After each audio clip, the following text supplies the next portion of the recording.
And I was in this insufficiency paradigm. Everyone around me was in this insufficiency paradigm. You know, I was in a culture where if you hadn't IPO'd a company, if you hadn't made your $10 million, you weren't going to make it through.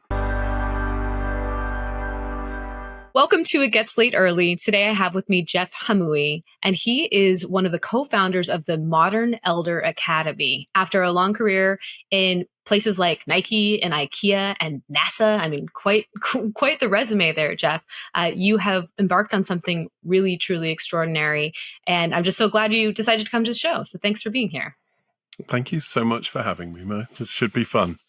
Wanted to pop off here and start the conversation around, I really feel like older people are having their moment in the sun, and I love it. I'm so here for it. I saw that Wiser Than Me, the podcast by Elaine from Seinfeld, Julia Louis-Dreyfus's podcast, was the top podcast of 2023. And I was like, man, this is such good news. And so I think that there's really a shifting narrative and a changing mentality around getting older, which I think is so beautiful. And that's why I really think you should explain to us exactly what is the Modern Elder Academy and how did it come to be, because it's really something that I think is necessary. And I think it's about to have the perfect moment and backdrop societally. Mm. And just on that kind of demographic and on that kind of moment in time that you're mentioning, even from a business perspective, right? People over 50 representing $8 trillion worth of market potential, market cap.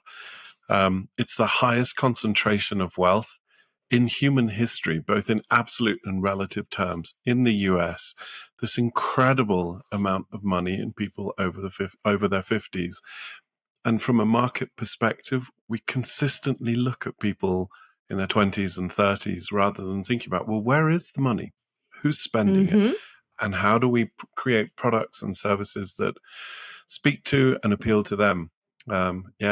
So absolutely. It's not only are older people getting maybe a moment in the sun, I think a lot of the younger people that were sort of saying, older people are not smart. You remember Mark Zuckerberg's statement that young people are just smarter. How could we forget yes. Marky Mark? And now Mark, bless him, he's older, right? And so he's now like, welcome to the club. Yeah. I did say that. Damn it. I did. Didn't age well. And as a comment, but it also kind of puts boots on this idea that it's like, wow, whatever we say or whatever we think, it's coming for all of us, right? I know you've heard this a million times. I was listening to your podcast with Carl and thoroughly enjoyed that. Carl, by the way, teaches at the Modern Elder Academy at MEA. So he's one of my favorites. He's excellent, really profound awesome. And provocative thinker.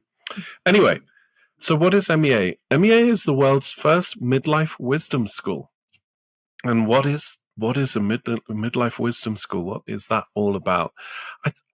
Really, in its easiest terms, what we're trying to do is point out the fact that we are living longer, right? I know you've probably run through this data a million times, but let's go through it again. In 1900, you were likely to live till you were 47. Now you're likely to live in America. If you've reached 40 or 50, you are likely to live into your mid-80s. We've doubled adulthood. In the last 100 years, we have doubled adulthood. But what we haven't done is double our thinking on what we could do with our lives, right? And I know that in tech, this is particularly acute, right? The sense of like, crap, I'm 30, 40, and I've aged out. But it's universal, right? Wherever we are in the world, whatever we're working at, this sense that in our 40s and 50s, we need to have, that we're at the end of something, needs a radical reframing. And it's like, no, when you're 50, if you take 20 to 50 as your first adulthood, when you're 50, you are entering into your second adulthood, and you've got the same amount of time again. So just take that thought and say, okay, let's create a place for people to come together in their 40s, 50s, 60s and talk about what it might be to reframe aging. If society hasn't done it, what do we have to do that effectively? How do we reimagine our mindsets? How do we reimagine our plans, our thinking, our attitudes towards things like learning, trying something completely different? How do we imagine ourselves as our own parents in our second adulthood, which is a super juicy idea, right? It's like, gosh, my parents did it the first time around. I'll do the second adulthood. Thank you so much. I'll take the second adulthood. Yes, and we've learned so much over the first, right? So we're really well Yeah. poised to move strongly into the second. Well poised and in need. So I think a lot of the research and the science and just our own anecdotal kind of experience is, as we get older, we do transition. We move from that kind of acquisition, acquire, look at me, all of that kind of thing, to something that is trying to be more connected, more soulful. In sort of Freudian terms, it's the move from ego to soul kind of thing, right? It's that there's something going on at this age that also requires us to sort of say, at that midpoint, at that 50 point, to say, what am I doing? Does it align to what I care about? Does it align to who I am? So to set up a midlife wisdom school is to basically set up a space for people to come and have those discussions, to have those conversations. I love that. And I think the face of education is changing just altogether across the board. And so I think that's a beautiful embodiment of it. And I think the concept of two adulthoods is one that I'd really love to hear more about and see more out in the world. So I think what you're doing is really fantastic, and that we do have so much more to go. Like it blows my mind. I mean, people keep saying, 50 is a new 30. It really is. Like, we have so much more time, and we're moving into, like you said, I thought so beautifully, the soul part, where we are less about the ego, less about me. We've tried a few different personalities on for size. We've tried to do a few different things, taken a few different paths. And I feel like, at least for me, I can speak for myself, at 41 now, I'm more assured of myself. I know what I want. I know what I don't want. And I feel like totally empowered by that knowledge, that self-awareness, and in a way that it just frankly wasn't possible for me when I was testing things out in my early 20s, right? So I really do think that it's, more than anything else, like a very hopeful thing to understand that we have the ability to shift and move into different places in our lives, whether they're career paths or, into different sort of interests, and test and create and all of that. And I think that's really a hopeful and positive thing. You said something that's really important. You said self-awareness, Mo. And when you're teaching someone, or when you're working with someone in their second adulthood, you're not working with a kid, right? You're not teaching them wisdom. You're not teaching them anything in many instances. What you're doing is you're creating space for them. My partner Chip has a definition of wisdom, which is, wisdom is metabolized experience, kind of mediated or moderated by compassion. So experience and compassion, that's kind of the piece that interests me about his definition. It's too wordy for me and I can't quite get my head around it, but I do love that he has a definition, right? Mm-hmm. The piece I love about that is that you have to take your experience and metabolize it. You have to kind of process it to turn it from knowledge to wisdom. And I think creating a school for people in midlife is not about sort of saying, here are the 10 things you need to know and the 58 hacks for becoming wise, right? It's like, how do you metabolize yourself? How do you become aware? You said self-knowledge, self-awareness. How do you pay attention to yourself? So we split our curriculum into 3 different parts. The first part is transitions. I'm a transitions dork. I can't even believe I'm saying those words out loud, but I've become a transitions dork in my life. We did a ton of research, ton of writing, ton of thinking, and now tons of teaching and work with people in transitions. So here's the sort of the first high level fact. Bruce Feiler, in his book called A Life in the Transitions, talks about how in the average adult life, we'll have 36 transitions. We'll go through 36 life transitions and 3 what he calls life quakes. So if we go back to that math, right, adulthood is 60 years long, 65 years long, let's hope. That is a lot of transitions, right? We're doing one every 18 months or something like that. And what is a transition? A transition is something that happens after a change. Your life changes. You lose your job. You lose your partner. You lose your parents. Your kids leave home. You get a health diagnosis, whatever the hell it is. Transitions is how we handle change. That's it. And the way we handle change determines in our lives whether we grow or shrink. It's kind of weird language, but you know what I mean. You've seen people who, as they get older, they shrink. Everything becomes about what it is that they're defending and protecting, rather than how they're growing, how they're gaining, how they're learning, how they're becoming. Right? You've met people in their 50s, 60s, 70s who are trying to prove to you that their experience makes them relevant, rather than co-create with you or learn with you or share with you or grow with you.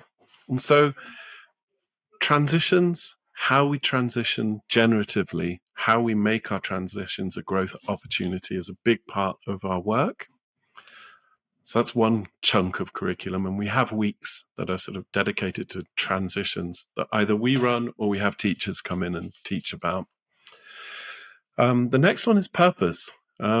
In terms of how we age well, the sort of the 3 key factors of healthy aging, according to Stanford's Distinguished Careers Institute, and some of the research that they've done, a guy called Dr. Phil Pizzo did there. Being in community, so having community, these sort of pro-social behaviors. I don't know if did you watch that Netflix show, The Blue Zones, the Dan Buettner work? Oh, I began it, but being the ADD person I am, I have not yet finished it. Okay. But I'm going to, because it was really fascinating and I knew it had a lot of lessons. It does. Dan's one of our teachers, and one of his findings is that the number of friendships that you have in your 50s predicts how long you're going to live. There's a sort of a linear relationship between our social connectivity and our longevity. So number of friends in your 50s, long life. Literally, it's as simple as that. So again, in terms of what predicts a long life, start off with community, well-being. Well-being divides between financial and physical. And we've all, we all go through our ups and downs financially. And because we're in so many transitions, oftentimes we get to this point of our lives and it's like, crap, I'm not where I thought I was going to be. Yes, I know that feeling well. Yeah, right. Especially, you live in the Bay Area, right? I live in Seattle, actually. Seattle. But same. It's like, same. Crap, I didn't IPO and I know. and make $10 million to just be in the middle class. It's like, this is frigging ridiculous. It's crazy. It's crazy. It is completely off the hook. The math does not math. Yeah. The math doesn't match. The math doesn't match our lifestyles. Anyway, we don't want to go down that rabbit hole. No, we could go for hours. And then the third predictor of a long and happy midlife and beyond is purpose, having a purpose. And I don't know about you, I find that word, and I've seen that word be sort of massively triggering for people. Yeah. What is your purpose, Maureen? It's like, it's Jesus. so big and daunting. Yeah, and you feel like you have to have a profound answer for it. And I'm like, my purpose is putting, my kids through school, food on the table. Right. So, like, sometimes you're just kind of getting by. And I feel like we need to allow that too. Maybe you haven't found it yet. Right? Like, or maybe this idea of a singularity of purpose either number one doesn't make any sense, or number two only makes sense in the rearview mirror. You know what I mean? Yes, it's when you sort of look through the through line of your life, you're like, oh, right, I was building community and all of those things, or whatever it is, right? So then you can sort of reverse engineer it and say, I'm a community person. But in the moment, it's like, I'm doing green development. I'm working at at the Modern Elder Academy. I'm an innovation consultant. What the hell is going on here? From a purpose perspective. Yeah. So we talk a lot about purpose. You feel it. I think we all feel it. And I think we all get that sense of like anxiety when someone says, what's your purpose? And this is important that you know it. It's triggering. Yes. It's triggering for me. That's why you'll have a happy life. If you don't know it, you won't have a happy life. And you're like, oh, Christ. I think the singular worst career advice that I've heard, and I've heard it spouted off constantly, is, well, actually less so these days, which I'm very heartened by, but is follow your passion. Follow your passion. Okay. What does that mean? My passion, it turns out there are certain things that can come of passion that can actually make you money in some situations. But oftentimes there's not a direct line. Like you said, it's not from A to B. It's not super clear to the outside observer. And so for the longest time, I felt less than because I couldn't define singularly one passion that would be a driving force into a career for me. And like you said, there are sometimes there's something that you can pick apart. You can realize that, all the different aspects of the jobs that I've done were really in service of building a community and sustaining and growing a community. But that no one says like my passion is community necessarily. Like that's not something that people would necessarily come to on their own. And so I felt like there was something wrong with me when I was young, trying to figure out my path. I didn't know how to answer that question. And it really gutted me, actually. It made me feel like very insecure about myself, which is not great, especially in a society that basically suggests that you have to get it all done before you turn 30, or you're going to be a has been rather. And honestly, society rewards depth and not breadth. Right. So it's like, I'm a concert pianist. Okay, off you go. You go super deep into that thing and hopefully you get rewarded. Or I friggin' love Python or whatever it is, right? I'm a coder. That's my thing. And I go super deep into that.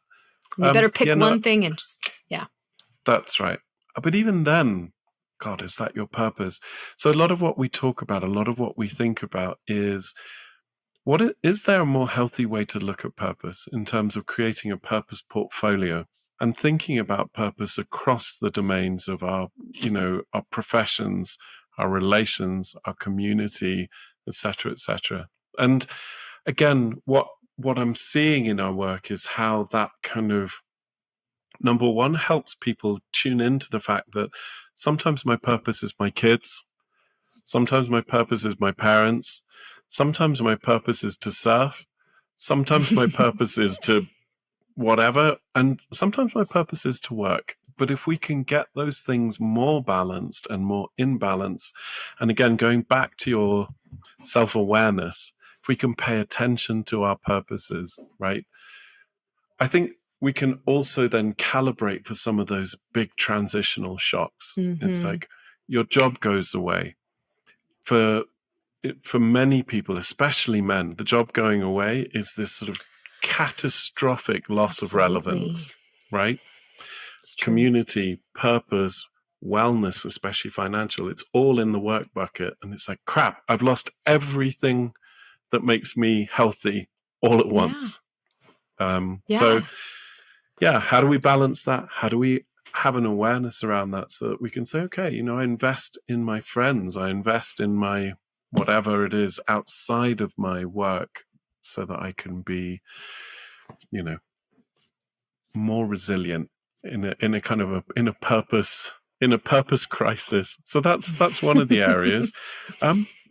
I also just for the record, because this is right on my head right now, I'm fascinated with the idea that we're obsessed with growth, and I think about this in terms of trees and plants all the frigging time. And if you could see my sitting room right now, it is littered with paintings and poems of trees in winter. Oh, wow. I'll send you a picture. Yes, please do. I want to see it. And this idea that we are obsessed with constantly growing and showing and being in bloom and being in blossom. And there are some people that can, right? You may be a perennial. You may be one of those trees that is just on all the time doing its thing. But for most of us, also, God, what if we could embrace the idea that purpose and being on purpose might actually be being underground and just seeding and just germinating whatever's coming next, and that's okay too. Yeah. Right? You would be stunned at how often just having those discussions and having those permissions, people go, oh, cool. All right. I'm in transition, or I'm sort of germinating. It's okay that I'm not moving fast. And then the last pillar, the last thing that we think a lot about is wisdom. And really, for me, wisdom is a way of saying, okay, so if this generativity, if this way of thinking and living and transitioning and being is a thing, is there like a generative wisdom? Is there a way of living our lives so that we can create that attention, so that we can transition well, so that we can be on purpose, so that we can be at rest, etc.? And what are the practices? What are the ways of making sure we attend to our own wisdom, our own sort of gifts, communities, friendships, really basic stuff? And a lot of this, none of it's rocket science, right? All of it needs time. All of it needs attention. All of it needs a moment between looking after your parents, looking after your kids, looking after your business, looking after yourself, just to say, okay, I'm going to take a week away and I'm going to spend time and think about this stuff. I love that. And it sounds truly transformative. And I imagine you've seen a great deal of progress in some of your students. Let's back up. I want to know where the Modern Elder Academy is. Fair question. By the way, we are moving away from Modern Elder Academy to MEA Wisdom, a Midlife Wisdom school. Thank you. Turns out that not many people instantly resonate with the word elder. Yes. Yeah. Still it's got kind this, of, yeah. Yeah. Mm-hmm.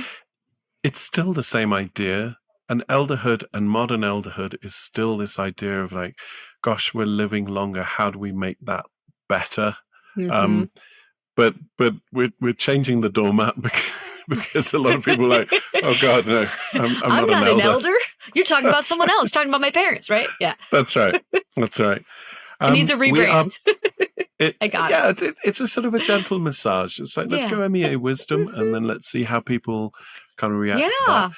People are into wisdom. Yeah. And honestly, when we explain elderhood to people, they're like, oh, right. Yeah, no, I'm on board with that. I'm just not old. Exactly. Exactly. Like, I get it. And that's our own internal monologue, right? That's our own ageism monologue that we're kind of running the whole time. We are based in Baja California. So in a tiny town called Pescadero that is on the beach. It is an astonishing, beautiful campus. Yep, exactly. I must go. I'm manifesting it. Here's the deal. if you can make it down, I'll make sure that we can make it work for you. How Amazing. About that? I sign me up. I'm in. Whatever it takes. Yes. We'll maybe do an episode down there as a quid pro quo. That is an excellent idea. Okay, sorry, continue. So the thought is, it is that kind of a place where you arrive and you're like, oh my God. Our founder, Chip, is a hotelier by trade, right? So before he got into this sort of aging space, he was making beautiful places, beautiful boutique hotels all through the Bay Area. And you arrive and there's that sense of, oh my God, this is just heaven. It's very communal. It's very much like you're eating together with a group of people. You're moving through with a cohort. You're at a beach, which is a fascinating place to be in, as much as beaches are inherently liminal, right? It's where land meets the sea. Liminality is that kind of betwixt and between. when we're in transition, when we're going through change, liminality is such a core part of that. It's like, God, I don't know what's coming next. I'm between one thing and another. So I love being in Baja just for the sheer symbolism and the natural beauty. It is ridiculously beautiful down there. I actually live half time there and half time in Santa Fe in New Mexico, and I'll explain why in a second. But it is the home of my heart. I love it. I'm so happy you found it. Oh my God, it's incredible. And actually, the only problem with Santa Fe, which is where our other campus is, we're opening up 2 campuses here in Santa Fe, New Mexico. One is on a 2,500 acre horse ranch, which is gorgeous, like just outside of Santa Fe, which is beautiful, beautiful, beautiful. And one in town in Santa Fe. But the first one will be March, April, May of this year. We're going to be of 24. We're opening that one up, and yeah, we'll see where we go from there. Very exciting. That sounds tremendous. Well, you mentioned Chip Conley, and I know that he has a background having worked in tech at Airbnb, which is a beautiful story in and of itself, and actually how I heard of MEA Wisdom School because I read Wisdom at Work. And, you certainly have a background working in the Bay Area. So I'd love to hear a little bit more about how you met Chip, how this all came to be, and how you wound up down in your home of your dreams, essentially, it sounds like, which is so great. Yeah, there's a lot to say here, and there's a lot to say to this specific audience. I was living in the Bay Area, and I was right in the thick of it. I was working as an innovation consultant around sustainability, around green business type stuff. So I worked with all kinds of companies, all kinds of governments, and then in addition to which, I was running incubator programs, accelerator programs for tech startups, for clean tech startups, for biotech, synthetic biology startups. I mean, it just went on and on. It was all that kind of high frequency, high kind of pace work where everyone was raising capital and racing to the finish line, right? Mm-hmm. So we've all been there. Well, no, we You're one of us. You're one of us. We're definitely. It was definitely the world that I was in, and there was this sort of overwhelming sense that to do well and to live well and to succeed, I was in the heart. I was in the heart of it. I was in the right place, right? Mm-hmm. But then there was also all of this kind of corrupting thinking, and we touched on it at the beginning of the call. There was this kind of bizarre, hyperinflated sense of what was needed to be successful.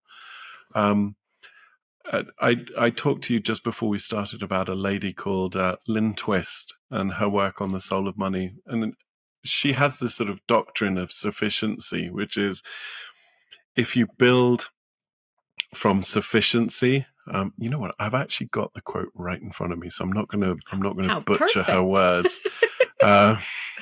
Yeah, suffering around scarcity is so deep that we're not aware of it. Scarcity is an unconscious and unexamined mindset that many of us are so unaware of that it is intrinsic. We see scarcity in time, tasks, everything, money, and so on and so forth. And her whole thing is this kind of deficit-based thinking leads to a mindset. There's never quite enough. You're never making quite enough money. You're never gotta get mine. Yeah. Yeah. And her whole kind of aha was like, what if I shift my mindset to sufficiency? That I am sufficient, that what I'm getting is sufficient, that what I have is sufficient. Oh, wow. The reverberations of that, if we all had that mentality, can you imagine? Wow. Yeah. Shall I give you another Lynn Twist quote? Yes, please. Apparently. Apparently she's quite the wise one. I love her. She's amazing. If you let go of trying to get more of what you don't really need, it frees up oceans of energy to make a difference with what you have. When you make a difference with what you have, it expands.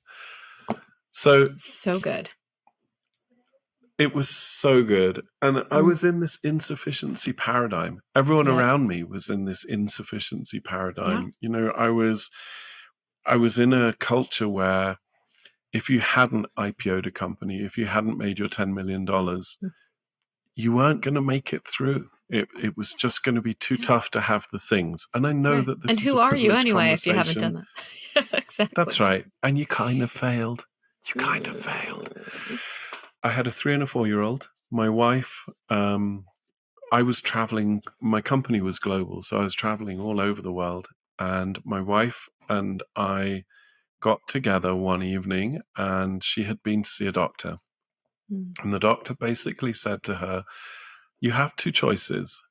She was suffering from anxiety, and it had kind of become physically manifest. Husband traveling, she was working, and we had 2 young children, 3 and a 4-year-old. It's too much. It was just too much. And actually, this was just at the kind of time of lean in.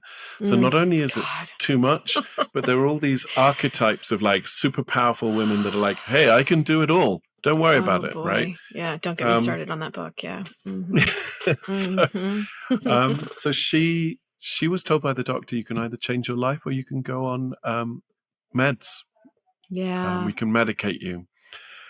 And there was just this moment where we looked at each other and we were like, crap, what are we doing? What are we doing that is so important to us that we're going to medicate our way through it as a couple? Wow. That says so much about modern life, doesn't it? Right there. It does. Dirty secret. I then went and talked to a whole bunch of my friends, and they were like, oh yeah, my wife's on meds, or I'm on meds, or this. Check across the group. I was astonished. I couldn't believe how many people had taken the red pill, right? This that kind of matrix bifurcation. Yeah, absolutely. So we're medicating ourselves through our lives just to make it work, just to make it happen. Oh my gosh. So we were like, screw it, let's go. We went down to Baja. We had a Tacoma truck, one of those sort of flatbed trucks, piled the kids, piled the dog, and we just went. And it's from San Francisco to Baja is a 1,000-mile drive, and it's actually a spectacular drive. If you've never done it, it's stunning. It's I think empty. I might follow you down to Baja based on what you've just described, but keep going, please. Do it. It's astonishingly empty, and sort of that physical, natural emptiness and beauty. I like it. I'm going with it. Beautiness works on the soul, right? 5 days of just driving. Gosh. Meditative, right?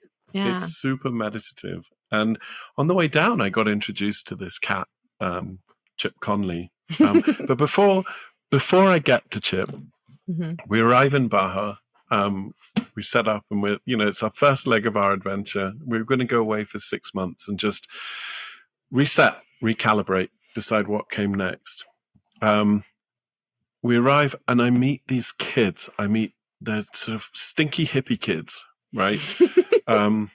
They're trimmers, they're trimmigrants. Yeah. So they trim weed, and then they kind of travel. So they trim weed for 2 months, and then they travel. 2 brothers, 2 sisters, and one of the brothers and one of the sisters is dating. So the 4 of them have been hanging out for 10 years together. In that 10 years, they've trimmed together, they've saved together, and they've invested together and built 10 surf houses around the world. Surf houses? Does that mean where you rent surfboards? Okay, I'm not surfing literate. Okay, little house where people go for surf holiday. Okay, cool. Right, so the 4 of them own 10 homes around the world in epic surf spots. They've trimmed for 3 or 4 months a year. They surf, buy land, get a house built, and then they do it again. Rinse, repeat. They own these 10 houses. Sounds kind of dreamy. It sounds kind of dreamy. And I arrived and I was like, what the hell? These, I'd sort of had this like superiority thing, right? Leveraging and scaling and running fast. And then these hippie kids weren't working. They'd made enough money. They had enough assets that they could live pretty simply and surf and do their thing and write their blogs and play their music and whatever the hell they were up to. And they were in their 30s. And I was like, crap, I've been fed a line here that there is a paradigm for making money and doing well. And these kids blew it out of the water. And I was so impressed, and Mhm. I was so impressed, depressed, suppressed, Exactly. all All at the the same things. time. All the things. Quick question about those people. Were they child free? Yeah, totally child-free. Yeah. That Yeah, does of help with the course. whole Yeah, anyway, with the whole just a freedom quick thing. side note. Yeah, that whole freedom thing. Yeah, you kind of have to stay put once you. Yeah. Oh my. Anyway, continue. That's really interesting though, to meet someone who has done life completely differently from you and realize Yeah. maybe they did it the right way and we have not been on the right course. Oh my gosh. Yeah. We were, again, it's like there is this pathway, especially in places like the Bay Area, that is such a groove, right? It's like, to be successful, you go to Stanford Business School, you rack up a bagload of debt, you then go to a tech startup and you IPO and boom. And if you don't check those boxes on that pathway, it's hard. It's a hard place to be. So just hard. Having the different paradigm was just like, wow, that was amazing to me. Great to have exposure to that. Yeah. It was amazing. It was amazing. And then I was all like excited because I was like, oh my God, I've managed to find a way of taking 6 months off. Aren't I clever? Yes, you are. Everyone down there that I met, Americans, Canadians, had worked out a life and a life model where they could work for 6 to 9 months, spend 3 to 6 months in Baja. So it was a real to the core, like, shake up for me. I met this guy, Chip Conley. He'd just written his book, Wisdom at Work, and he'd sort of shared the galleys with me, and said, hey, I'm doing this thing. Turn up for the first week. It was kind of hippie, if I'm really honest. There was a whole bunch of sort of wellness stuff and dudes in white smocks and feathers and meditation and all the things. It was pretty intense. And, that kind of, in the wellness world, I don't even know how to classify it sometimes, but that kind of self-awareness world, you get people who will sort of stare deeply into your eyes and ask you what your practices are, or there's a sort of an incredible sincerity around the whole thing, but also a whole bunch of defensive language, I feel like, that's like, are you part of this gang? Do you know how to meditate? Do you know how to do all of this stuff? Are you a yogi? Are you one of us, kind of thing? Are you one of us? Interesting. Yeah. Which I found incredibly threatening and alienating, in as much as, no, I'm not. This is not my bag, baby. I just came from Silicon Valley. Look at me. That's right. I'm tired, I'm exhausted, and I'm overworked. Don't meditate. So I did my week and I left, and it was interesting. As I said, lots of white clothing.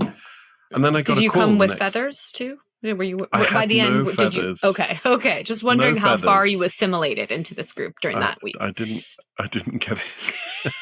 You are such a kook.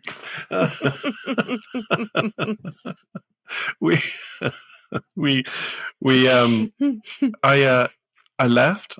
I got a phone call the week afterwards from Chip's co-founder, a lady called Christine Sperber, who's like, are you still in town? I was like, yeah. She's like, we could use some help. Can you come and facilitate the week? Sure.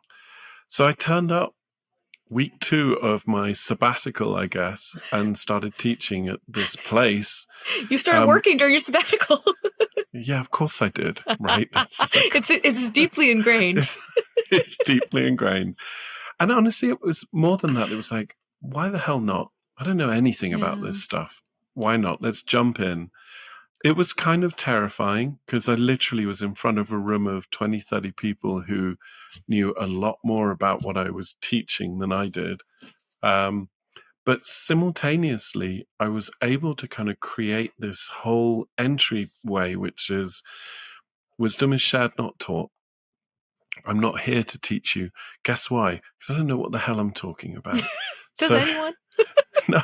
So let's all share it. Let's work this stuff out together. I think anyone that sells you answers in this world is selling smoke and mirrors. Ultimately, do the work, do it yourself. there are great prompts, there are great provocations, there are people with true wisdom to help us metabolize ourselves, but ultimately it's on us to do that work.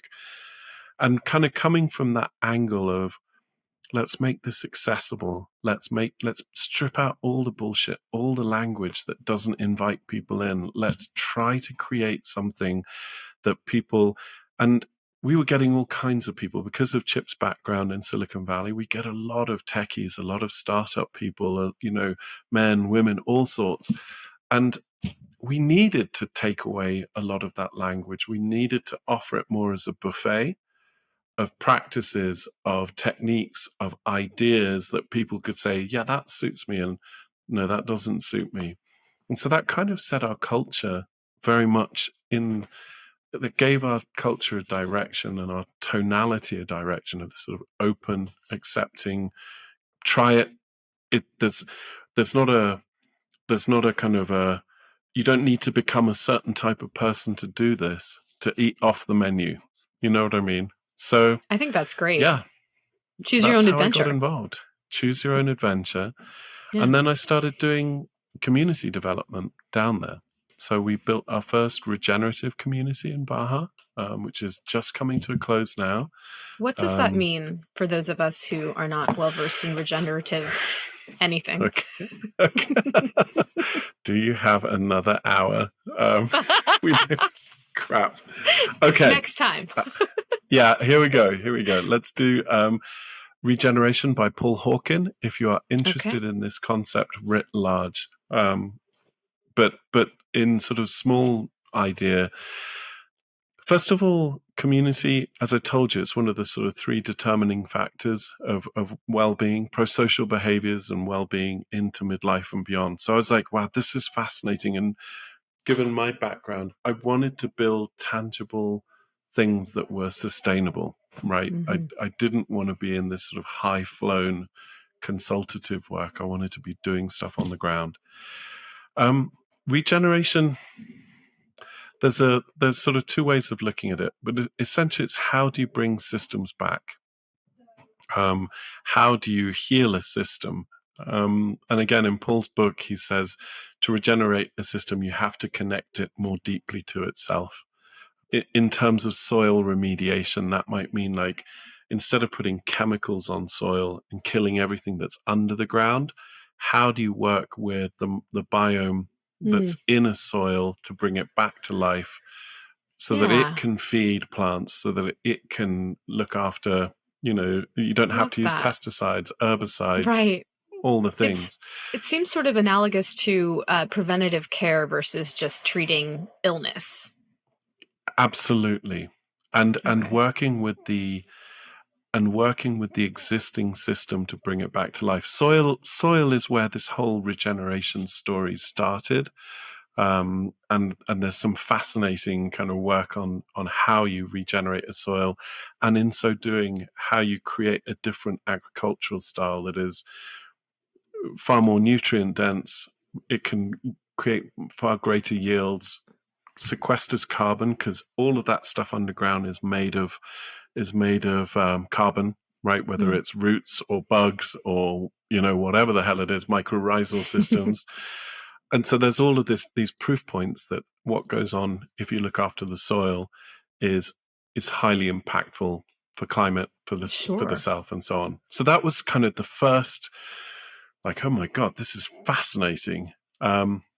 Learned about it, and I'm doing all this wellness work, and it's like, oh my God, there's absolute corollaries between what we're doing with the soil and what we're trying to do for ourselves as human beings. How do we replumb and reconnect to what it is that we care about, put that all together? So that's the kind of the good news story about regeneration. And as an idea, it's sort of spread. It's kind of hip in the way that sustainability was 20 years ago, right? So you now have regenerative dentistry and all sorts.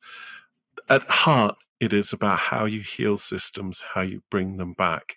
And I think what's sad about regeneration, the sort of the hidden story of regeneration, is just look at the simple word. Sustainability was about sustaining what we had. Mm-hmm. Regeneration is about bringing back what we've lost. And if you look at the sort of the environmental movement, that has been the trend. It's like we are no longer at the point of sustaining. We're at the point of regenerating. And again, maybe to sort of try and wrap this conversation, or not even wrap it, but just like pull these thoughts all together.